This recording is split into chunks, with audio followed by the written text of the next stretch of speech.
A paz, igreja.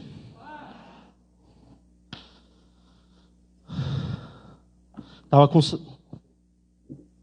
Não precisa. Obrigado. Tava com saudade de conversar com vocês. Faz tempo que eu não prego aqui, faz tempo que a gente está convivendo um tempo aqui com vocês e com saudade. A palavra que eu quero compartilhar com vocês hoje é uma palavra que virou palavra quando eu já estava aqui, na verdade. Há umas 3 semanas, acho, a Tássia pode me corrigir, acho que umas 3 semanas atrás, a gente participou da oração no sábado de manhã aqui. Estava eu, a Ana, a Tássia, acho que a Dilson e a Carol, mais uma irmã junto. Eram poucas pessoas e a gente estava orando.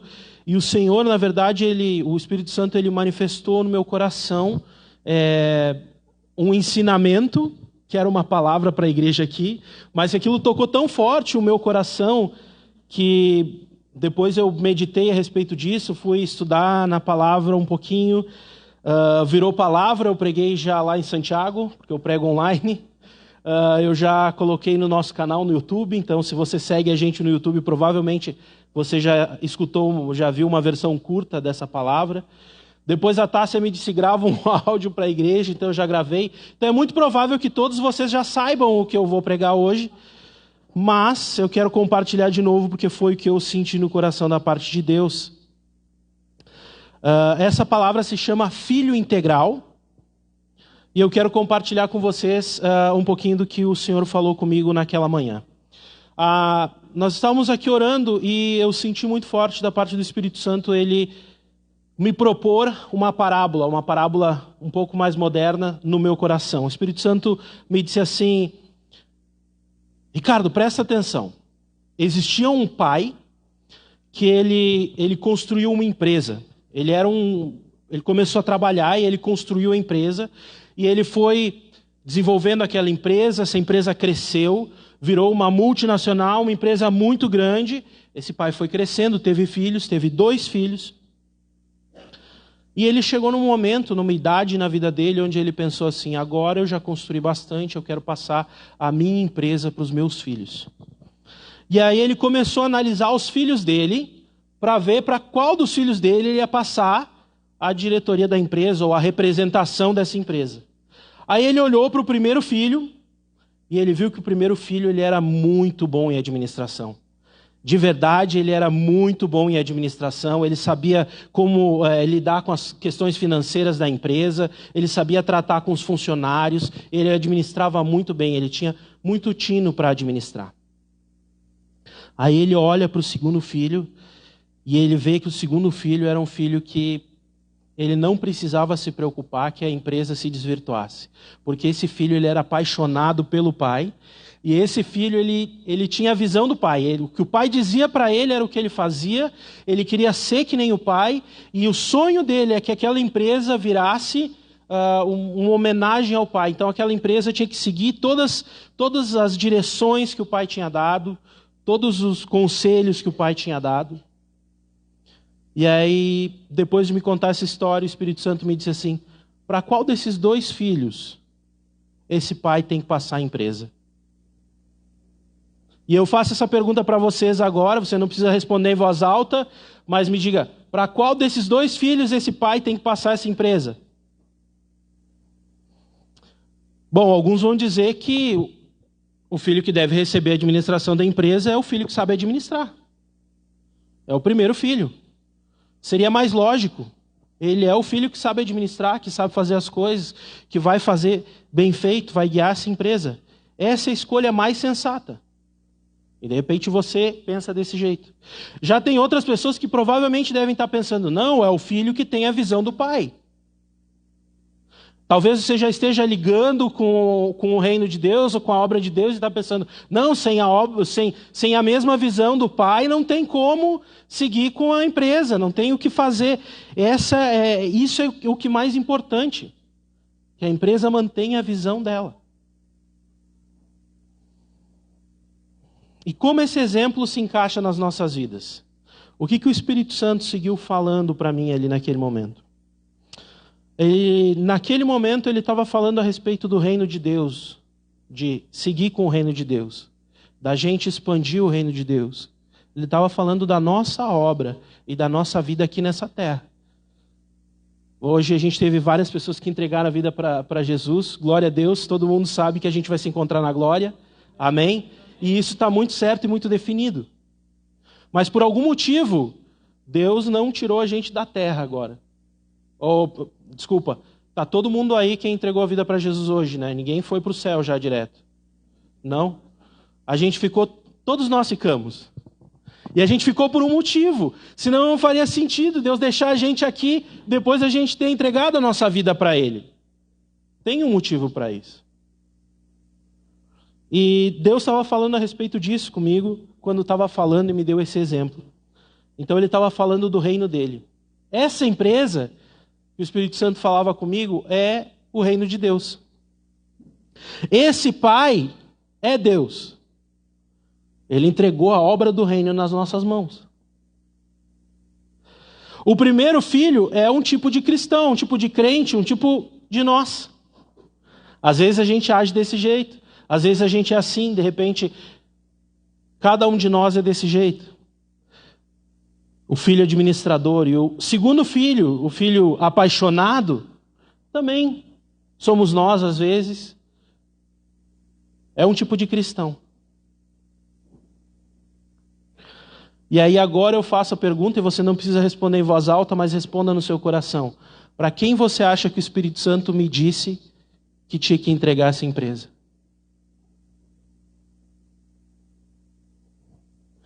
De repente te surpreenda a resposta. Mas o Espírito Santo, porque a mim me surpreendeu. O Espírito Santo me disse, nenhum dos dois. Os dois não tinham maturidade para assumir essa responsabilidade. E a pergunta é, por quê? O pessoal que era do time do primeiro filho está dizendo, por quê? O pessoal que era do time do segundo filho está dizendo, por quê? A ideia do Espírito Santo era frustrar todos nós. Não era. Bom, vamos falar do primeiro filho então. Qual que era a questão do primeiro filho? Por que ele não tinha maturidade? Porque faltava a paixão do pai. Faltava a paixão do pai. Só saber administrar, só saber como as coisas devem ser feitas, saber como as coisas têm que funcionar melhor numa empresa ou no reino de Deus, só isso não faz de nós bons líderes. E para administrar algo grande, uma grande empresa ou as coisas do reino de Deus, é necessário que nós sejamos bons líderes. Essa é a verdade, é necessário que nós sejamos bons líderes. A verdade é que um bom líder, ele precisa ser apaixonado pelo que ele faz, apaixonado pela visão da empresa. Saber administrar, só o fato do primeiro filho saber administrar, saber fazer o serviço da empresa, não garantia que ele tivesse a mesma visão do pai para a empresa. Não garantia também que ele tivesse os mesmos ideais do pai para essa empresa.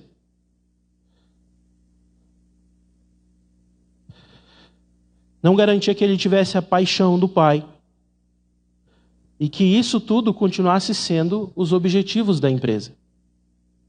Talvez não faça muito sentido pensando desse jeito, mas pense em uma grande empresa, uma empresa que realmente é muito grande. Aconteceu agora, eu acho que há 3 semanas atrás, ou 2 semanas atrás, que trocou o CEO, que é o chefe máximo da Amazon.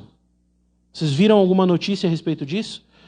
Então, tem gente dizendo que assim com a cabeça, porque isso passou no jornal. Isso saiu na internet. Isso alterou o valor da Amazon na Bolsa de Valores, sabia disso? Sabe por quê? Porque esse cara ele era o chefe máximo da Amazon há mais ou menos 25 ou 30 anos. Estou errado, Cid? Tu sabe mais disso, entende mais disso. Não sabe? Tá. Não. Então, para fins de exemplo, é isso mesmo, gente. Fazia todo esse tempo. Não, mas fazia bastante tempo que ele era. E por que mudou? Por quê? Porque esse cara assumiu a Amazon, ela era uma empresa comum. Hoje, No dia de hoje eu não sei porque ele trocou, eu não sei como é que foi a variação. Mas até ele sair, a Amazon era a maior empresa do mundo. A mais rentável. E foi ele que fez isso, porque a visão dele de como administrar aquilo era a visão que coordenava tudo. Então é importante ter a visão de como administrar. Me contaram isso, eu não sei o quanto de verdade tem nisso. Foi alguém que leu a biografia do Steve Jobs. Mas depois você pode comprar a biografia dele e ler em casa e dizer que eu estou mentindo, então. Se isso for verdade, você concorda comigo daí. Mas que em determinado momento, o Steve Jobs ele abriu o capital da Apple, que era a empresa dele. E aí, por algumas questões, ele foi perdendo o poder dentro da empresa e a empresa foi tomando um rumo que não era o rumo que ele queria. Ele deixou a empresa, abriu uma empresa concorrente, o valor da empresa caiu, porque ele não era mais o chefe da empresa, ele ganhou dinheiro e comprou a empresa de volta e voltou a ser o dono da Apple. Por que aconteceu isso? A Apple é um ótimo exemplo para a gente entender do que a gente está falando. Por quê? Alguém já viu um produto da Apple ser barato? O produto da Apple não é barato. Se você pegar um celular que tenha mais ou menos a mesma qualidade, ele vai ser muito mais barato de qualquer outra empresa. Sabe por quê? Porque a visão da Apple não é fazer produto barato. Eles não querem baratear o produto deles. A visão da Apple é desenvolver tecnologia e ser sempre a tecnologia mais avançada. Então a ideia deles, a visão deles é: se você quiser o melhor, compra o meu produto. Se você não quer o melhor, então compra do concorrente. Não compra o meu. Essa é a visão deles. Por isso que a empresa deles cresceu tanto. Porque a visão de quem administra estava sobre a empresa. E a mesma coisa acontece com esse administrador, com o filho administrador. Ele não tinha a visão do pai. E se ele não tinha a visão do pai, ele não ia administrar do mesmo jeito. A coisa ia mudar. Às vezes nós somos esses filhos. Às vezes nós somos aquelas pessoas que gostam. Ontem teve o culto jovem aqui e eu curti demais o Freedom. Eu estava aqui. E foi demais, mas às vezes a gente é aquele cara que veio e curtiu o Vucu Vucu, mas não está afim de Deus. Não quer ter uma comunhão com Ele. A gente é aquele cara que, olha só, eu queria até tocar no louvor, eu queria participar das coisas, porque é muito legal. Mas ler a Bíblia não é comigo. Cara, eu sou um cara assim, ó. Eu tô aqui, eu acho legal estar aqui na igreja. Eu quero participar e eu ajudo. Precisar, ali me liga. Não me chama para vigília. Ler a Bíblia, eu não tenho tempo para ler a Bíblia, eu não tenho tempo para estudar. Eu até sei como as coisas funcionam. Eu já ouvi falar de Deus, mas eu não quero ter uma relação com Ele. Nós precisamos pensar nessa situação. A gente precisa, nós devemos ser filhos que representam a visão, os ideais, a paixão do Pai. Porque é só assim que a gente vai conseguir representar essa empresa. Nós precisamos ser apaixonados pelo Pai e querer fazer o que Ele faz. Quer ver um exemplo? Jesus era assim. Jesus, ele vivia o que ele pregava. Abre lá em Mateus 7, 28 e 29. Olha o que está dito lá. Para você entender, Jesus, ele usava a mesma Bíblia que todo mundo na época dele. Não existia uma Bíblia diferente que Jesus usava. Ele usava a mesma Bíblia. Mas a gente vai ver lá em Mateus 7, 28 a 29, que vai dizer assim: quando Jesus acabou de proferir estas palavras, as multidões estavam maravilhadas com a sua doutrina, porque ele as ensinava como quem tem autoridade e não como os escribas. Sabe quem eram os escribas? Eram as pessoas que entendiam da Bíblia na época de Jesus. O que o povo está dizendo aqui? Ele está dizendo assim: os escribas ensinam porque é o que está escrito na Bíblia. Mas Jesus é apaixonado pelo que ele está falando. Jesus, quando ele fala, sai a autoridade dele, porque ele vive aquilo que ele está falando. Ele tinha isso no coração dele. Olha só o que o próprio Jesus vai falar a respeito dele, da postura em relação à postura do Pai, tá? Que ele tinha a mesma visão. Abre lá em João 5 e lê o 19 e o 20 comigo.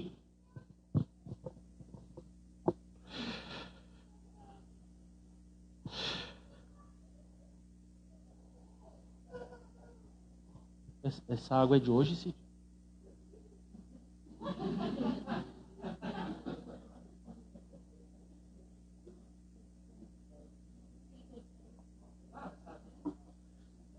Não tinha gosto de nada que está ali há 3 meses mais. Diz assim: então Jesus lhes disse: em verdade lhes digo, que o Filho nada pode fazer por si mesmo, senão somente aquilo que vê o Pai fazer. Porque tudo o que este fizer, o Filho também faz. Porque o Pai ama o Filho e lhe mostra tudo o que faz, e maiores obras do que estas lhe mostrará, para que vocês fiquem maravilhados. Jesus está dizendo: eu não faço nada que o Pai não disser para mim fazer. Eu sigo a visão do Pai e é desse jeito. Então o problema do primeiro filho não é que ele não soubesse fazer o trabalho. O problema era o coração dele.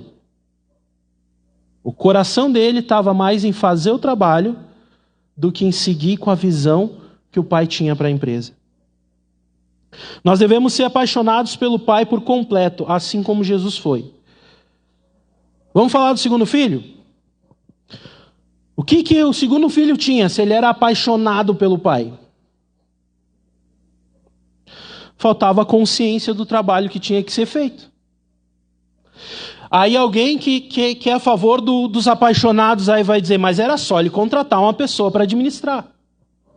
Mas se ele só contratasse uma pessoa para administrar, quem ia administrar era essa pessoa e não ele. Ainda mais se ele não soubesse o trabalho. Essa pessoa ia dizer assim: não, é isso que a gente tem que fazer. Ele ia dizer: então vamos fazer. E quem ia estar administrando ia ser essa pessoa.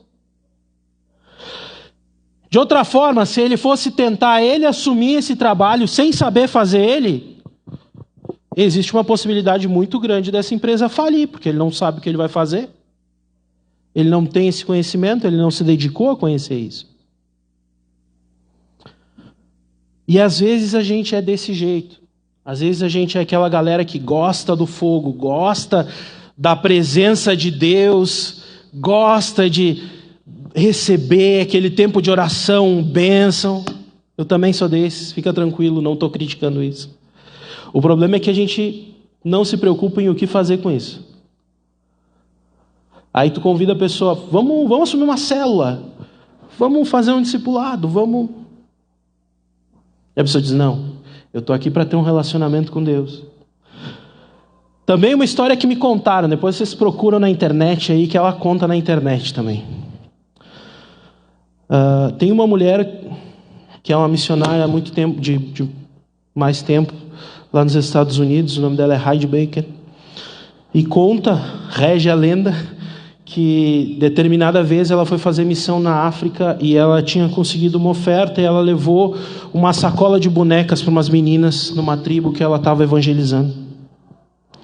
E ela chegou nessa tribo e ela apresentou as bonecas para as meninas ali, e as meninas não deram nem as horas para as bonecas, porque elas não queriam as bonecas, elas não brincavam de boneca. Elas queriam miçanga, porque elas queriam fazer pulseirinha. E aí ela fala para a equipe dela, diz assim: fecha o saco, vamos orar. E eles fecharam o saco, ela orou. Quando eles abriram o saco de novo, o que tinha dentro do saco? Boneca. Não, brincadeira, é miçanga mesmo, vocês acertaram. Tinha miçanga. Olha que coisa da hora, assim. Já pensou se isso acontecesse com a gente? Você já pensou esse tipo de milagre acontecendo através de ti? Agora, vamos entender. Ela estava fazendo missão na África e aquilo tinha um propósito de alcançar aqueles corações. É diferente se eu pegar uma sacola de boneca, trazer aqui e convidar 6 amigos meus e dizer: vamos passar a noite orando só para ver isso virar miçanga. Sabe quando isso vai acontecer? Nunca. Deus não está aqui para divertir a gente. Essas coisas, o derramar de Deus, ele vem com um propósito, existe um propósito. Então a gente precisa entender a mesma coisa sobre o reino de Deus, a mesma coisa que aconteceu com essa empresa.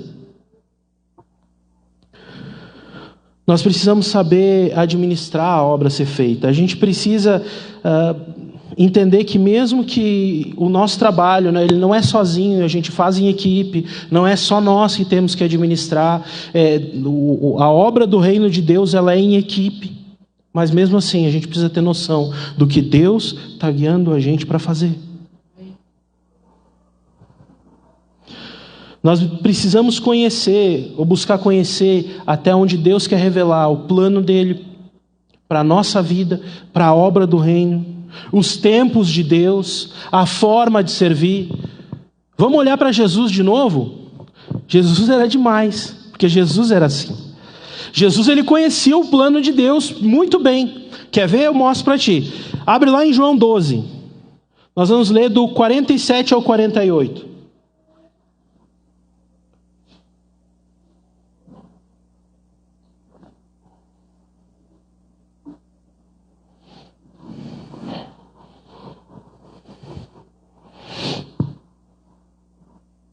Diz assim: se alguém ouvir as minhas palavras e não as guardar, eu não o julgo, porque eu não vim para julgar o mundo, e sim para salvá-lo. Quem me rejeita e não recebe as minhas palavras, tem quem o julgue. A própria palavra que falei, essa o julgará no último dia. Sabe o que Jesus está dizendo aqui? Queridos, eu sei para que eu vim aqui, eu vim para salvar. Julgar é outro momento. Lá no final, a palavra vai julgar a atitude de cada um. Eu sei a minha função na obra do plano de Deus. Eu sei o que eu vim fazer. Eu sei para que Deus me mandou para a terra. Ele entendia o plano de Deus. Ele entendia os tempos também. Lá não precisa ficar abrindo, que eu vou falar mais 2 textos em sequência aqui, mas lá em João 7,6, se você quiser anotar para conferir, se diz isso mesmo, diz assim: então Jesus lhes disse, o meu tempo ainda não chegou, mas para vocês qualquer tempo é oportuno. Sabe o que está acontecendo? Ele está na cidade dele e a galera diz assim: por que esses milagres que tu está dizendo que faz, tu não vai para Jerusalém fazer? Porque lá tu vai ter muito mais plateia. E aí ele está dizendo assim para eles: o meu tempo de ir para Jerusalém ainda não chegou. Mas o tempo de vocês entender essa obra que eu estou fazendo é oportuno em qualquer momento. Ele está dizendo, o meu tempo de ir para Jerusalém ainda não chegou, porque eu sei o tempo. Eu sei quando eu vou para lá. Ele sabia a forma de servir, porque lá em Lucas 4, 18 a 21, ele foi chamado para ler uma passagem bíblica no culto, e ele diz assim: o Espírito do Senhor está sobre mim, porque me ungiu para evangelizar os pobres, enviou-me para proclamar libertação aos cativos e restauração da vista aos cegos, para pôr em liberdade os oprimidos e proclamar o ano aceitável do Senhor. Tendo fechado o livro, Jesus o devolveu ao assistente e sentou-se. Todos na sinagoga tinham os olhos fixos nele. Então Jesus começou a dizer: hoje se cumpriu a escritura que vocês acabaram de ouvir. Deixa eu contar uma coisa para vocês. A galera no tempo de Jesus não esperava que ele viesse trazer um reino sobrenatural. Os judeus naquela época esperavam que Jesus montasse um exército dos judeus, derrubasse o imperador de Roma e libertasse o povo desse jeito. Mas Jesus disse: eu vim para trazer vista aos cegos, trazer liberdade aos cativos. Ele sabia a forma dele de servir. Ele sabia o que Deus estava entregando na mão dele para fazer. Às vezes é interessante, porque às vezes a gente pensa assim, quando a gente pensa a respeito de Pedro, por exemplo, a gente vai dizer assim, não, Pedro negou Jesus porque ele estava com medo lá. É até estranho falar isso. Segundo meu ponto de vista, ele negou porque ele estava revoltado. Umas horas antes, quando foram prender Jesus, ele cortou a orelha de um cara, ele ia começar uma guerra ali. E aí ele ficou com medo depois. Ele ficou revoltado. Jesus disse: não, cara, a gente não vai fazer guerra agora. Aí colou a orelha do cara de novo. Passou super bonder, ele disse: está tudo certo, pode me levar.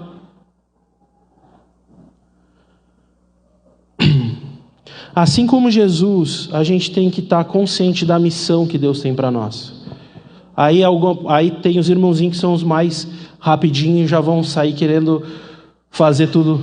Calma, vai orar. Procura ler a Bíblia, estuda, vê o que Deus está falando.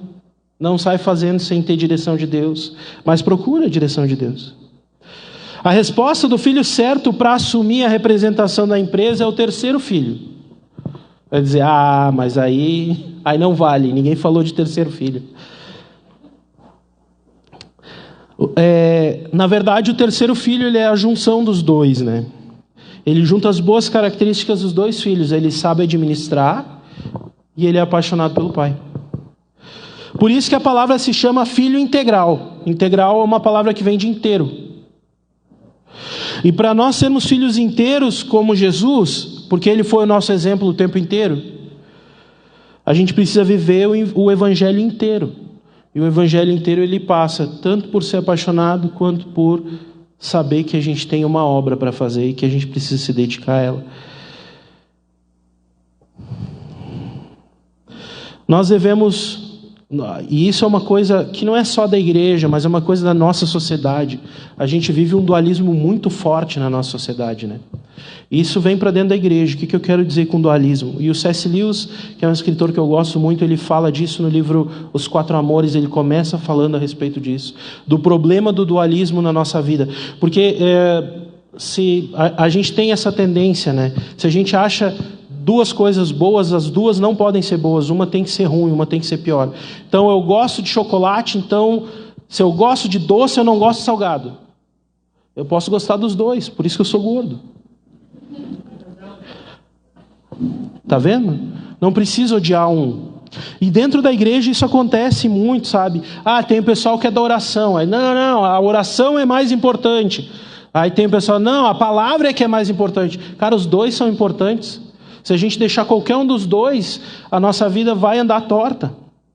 Sabe, servir é mais importante, tá? Aí a galera, não, tem que servir, não pode querer buscar. Não, buscar também é importante, tanto quanto. Sabe, graça e justiça. Não, tem que mostrar a justiça de Deus. Aí a gente vai, o Juba usou o exemplo ontem, eu vou usar hoje. Aí a gente vai lá queimar a tocha na frente do Burger King. Aí vai a galera, não, é a graça. Aí a galera vai abraçar o pessoal do Burger King. Aí a gente briga na frente do Burger King. Aí o testemunho de Deus fica horrível, porque a gente mesmo não se entende. A gente tem que começar a entender que isso não existe, que as duas coisas estão na palavra. Tanto a justiça de Deus quanto a graça. Tanto o servir quanto o buscar. Tanto a oração quanto a palavra. Tudo isso está no Evangelho. E a gente precisa saber disso. Sabe, nós devemos estar apaixonados por Deus. E essa é a questão da palavra que o Espírito Santo estava falando. Se você não entendeu nada até agora, presta atenção só nessa partezinha. E aí eu já vou encerrar já. Que hoje é para ser curta. Não sei se foi curto, mas enfim, a intenção era essa. Nós devemos estar apaixonados por Deus. A gente tem que querer, sabe, a unção, aquele poder sobrenatural na nossa vida. A gente tem que querer isso. A gente tem que querer uma relação profunda com Deus. Aquelas manifestações, aquele momento onde Deus vem no meio da madrugada falar com a gente, fala em sonho. A gente tem que querer isso, porque é bíblico. A gente tem que querer grandes momentos de ler a Bíblia, onde a gente se comove porque o Espírito Santo vem comover o nosso coração. Tempo de oração que a gente está sozinho, o Espírito Santo vem e se manifesta. A gente tem que querer isso. É bíblico. Mas a gente não pode pensar só nisso. E esquecer de evangelizar, esquecer de servir na igreja.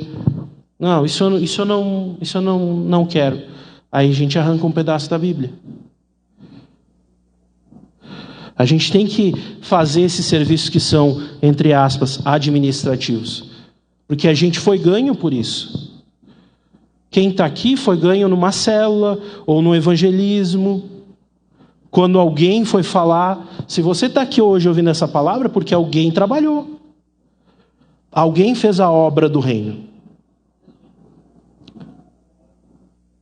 E é isso, é dessa maneira que a gente expande o reino de Deus. Agora, por outro lado, a gente tem que querer evangelizar, servir na igreja através de ministérios, através de célula, através daqueles serviços que são, de novo, administrativos, fazer missão.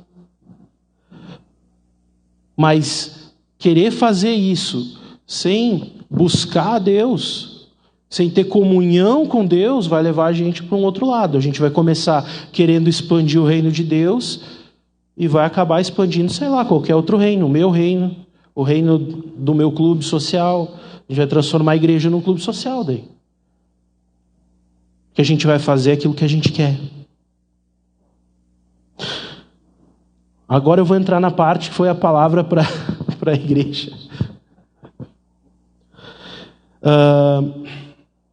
Eu senti muito forte e Deus já estava ministrando nesse sentido através da própria pastora Tássia, e a Ana também já tinha ministrado uma palavra. Eu senti muito forte Deus dizendo que Ele tem grandes coisas para fazer através do ministério Fonte Church aqui em Caxias. Que Deus quer expandir e que tem muita gente querendo viver isso. Mas a gente precisa, como igreja aqui em Caxias, chegar à maturidade, alcançar ser um filho inteiro de Deus, integral. Então a galera que é mais voltada para o Espírito, galera, vamos trabalhar agora, vamos baixar a cabeça e trabalhar. A galera que é mais voltada para trabalhar, mano, se dedica a orar e ler a Bíblia um pouco, a buscar a comunhão de Deus. Assim todo mundo equilibra, todo mundo fica equilibrado e a obra do reino vai longe, que é o que Deus quer fazer. O desafio dessa palavra, e aí eu realmente encerro, são dois, na verdade. Esteja apaixonado por Deus e focado em buscar Ele. Faça isso. Isso é bíblico. Isso faz parte do Evangelho. E o segundo desafio, esteja concentrado na missão de expandir o reino de Deus. Deus te chamou para isso. Você só não está no céu agora porque Deus te deixou aqui para fazer essa obra. Senão a gente já está no céu. Então vamos viver aqui fazendo isso. Isso vai fazer de nós filhos maduros. Isso vai nos levar à maturidade espiritual. Fique em pé. Eu encerrei. Espero que tenha sido rápido o suficiente.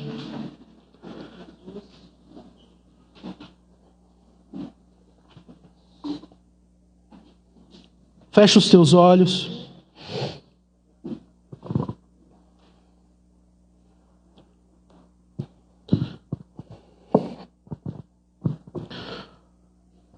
Senhor, tem misericórdia de nós. Eu quero ser o primeiro a pedir misericórdia, Deus. Que tarefa difícil que Tu entregou nas nossas mãos. E de verdade, sem Ti, sem a Tua ajuda, a gente não vai conseguir fazer isso. Essa é a verdade. Vem, Deus, nos desafia poderosamente nisso. Começa a mover no nosso coração, no meu coração, que área eu preciso desenvolver mais na minha vida para chegar a ser um filho integral, para ser um filho inteiro. Vem, Deus, e começa a me mostrar aonde eu preciso desenvolver mais, aonde eu preciso sair da minha zona de conforto. Oh Deus, oh Deus, vem falar conosco.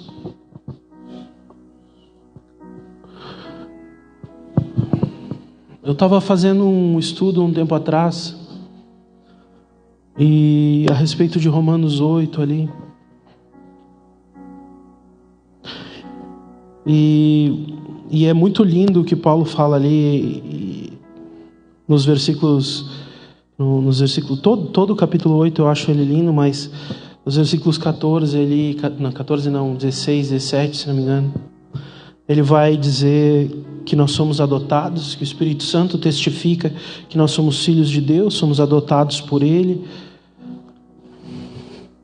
E a palavra ali, de filhos ali, ela é para filhos pequenos, filhos imaturos. São duas palavras diferentes. Só que quando o texto vai se desenvolvendo, vai seguindo, chega um momento onde ele vai dizer que a criação e a natureza, elas esperam a nossa revelação como filhos de Deus e receber aquilo. E quando fala ali da revelação, fala de filhos maduros. Então a criação, a natureza, as pessoas lá fora esperam a nossa revelação como filhos maduros. E eu quero te desafiar a isso. Querido, assuma a sua responsabilidade como filho maduro. Eu quero assumir a minha responsabilidade como filho maduro. E assim a gente vai longe, o Evangelho de Deus vai longe. essa igreja vai ganhar muitas pessoas em nome de Jesus. Essa cidade vai conhecer o nome dessa igreja através daquelas pessoas que revelam a glória de Deus, daquelas pessoas que representam o reino de Deus. Senhor Jesus, vem ministrar o nosso coração, vem falar conosco. Sim.